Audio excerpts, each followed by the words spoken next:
G'day beautiful people, welcome back to my channel. Today I've got a build guide for Grux. He's been kind of nerfed, quote unquote nerfed, with his double pane not critting anymore, so it doesn't proc on Deathcrawler. So the best way to run him right now is kind of a bit of a tanky build. He's still always going to hit like a truck once his ultimate is active, not quite going to hit like a freight train like he used to, but he is still pretty bloody good. So this is a build that I use for Grux, so let's get into it. I start with Coin Master just to get more and more coinage over the course of the match. Exoskeleton, regen 30 health over 3 seconds after taking damage. Mother Tree, I don't always run it, but it's quite good having the mana regen and the health regen.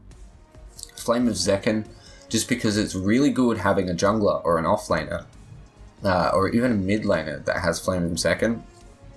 The more Flame of Zekkens, the better, because if you can get this stacked up to about 3,000 health, 1,000 health rather, you can absolutely demolish Fangtooths.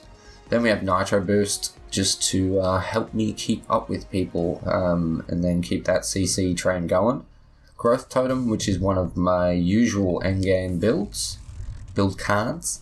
Hellfire Engine, just for when you feel like taking an absolute piss when you're steamrolling a team. Heavy Hitter, which is mostly a staple of the build. Thormed Yomi, which can be very fun to put on. It's going to give you 31 basic armor, which I can't remember off the top of my head what Grux sits at level 20, but I think he's around about 70 to 80 basic armor. So this is definitely going to put you to the 100 mark, which will mean you're mitigating 50% of basic damage. Then we have Unbroken Spirit, which is going to give you some good ability armor, good heals when you're against the team with a lot of CC. Unstable Cyborg, which can be quite fun as well instead of Thormed Yomi. It's a little bit more expensive, but it's still going to put you to that 50% mitigation mark. And it's active all the time, you know, it's only a 20% chance to deal 65 ability armor, but it's on all the time, and it's up to you if you want to run it. One of the tribe, max health and power, and gain 15 power for each nearby ally hero. Considering you're a jungler, this can actually be a really good shout, and it's great that it gives you health. I don't really think it should, but that's another story for another day. So if you're altered and you come into a full team fight, oh my god, you're going to hurt the shit out of people. So as far as gems go, I take Lifesteal, I take Piercing Basic, and I take Relentless Pursuit, just to allow me to do more damage, take more damage, and keep up with people for longer. Damage Reduction, Damage Return, and Ferocity, just to make sure when you're in that ultimate and your health starts going down, you want to be doing as much damage as humanly possible. Now, you could easily argue to get rid of Damage Return and go for something different. Maybe Executioner's Rush might be a good shout. Gain movement speed and power after killing an enemy hero. That is actually pretty bloody good. Shredding Strikes I probably wouldn't recommend going for. As far as Ferocity goes, you could go for Consume the Dead as well. But all the rest of the stuff I probably wouldn't change.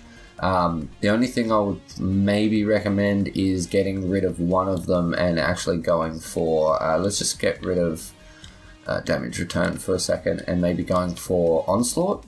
Reduce cooldowns when you land a basic attack, because you're going to be basic attack like mad, and considering the fact that he has 2 CC abilities, that can actually really help. So that's completely and utterly up to you if you want to go down that route.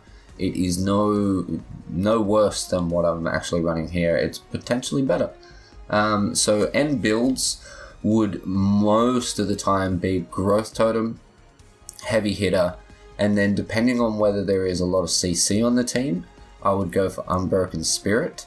If there's no CC on the enemy team, don't go for Unbroken Spirit, and think about maybe going for one of the tribe if you're having a lot of big team fights, or Unstable Cyborg, Thorm Yomi, one of those two. Thorm Yomi is really good because you're guaranteed to return 65% of damage taken for 4 seconds.